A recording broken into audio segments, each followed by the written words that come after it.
Amravati model railway स्थानकाच्या परिसरात Irwin चौक ते कॉटन मार्केटच्या बाजूने जाणाऱ्या रस्त्यालगत शुक्रवारी सायंकाळी 6:15 सुमारास भीषण आग लागल्याची घटना घडली होती. सायंकाळच्या सुमारास वेगवान वारे वाहत असल्याने ही आग झपाट्याने पसरली आणि आगीने रौद्र रूप धारण केले.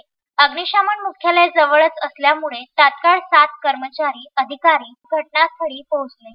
त्यांनी तासभरात आगीवर नियंत्रण मिळविले. रेल्वे स्थानकाच्या डाव्या बाजूला आग लागली. या ठिकाणी मोठ्या प्रमाणात वाढलेली झुडपे असल्याने आग वेगाने पसरली.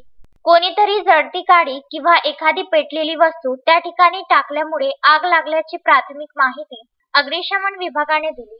आग लागलेल्या ठिकाणापासून जवळच प्लॅटफॉर्म होते. तसेच तेथे गाडीच्या बोगीही उभ्या होत्या. जर वेळीच आग नियंत्रणात आली नसती तर ती आग बोगीपर्यंत पोहोचण्यास वेळ लागला नसता.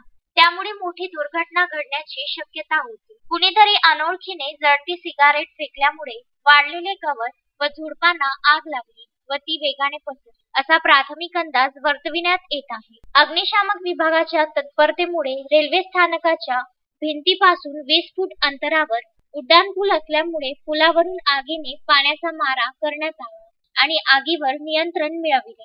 Vidarbha news bureau, Amravati.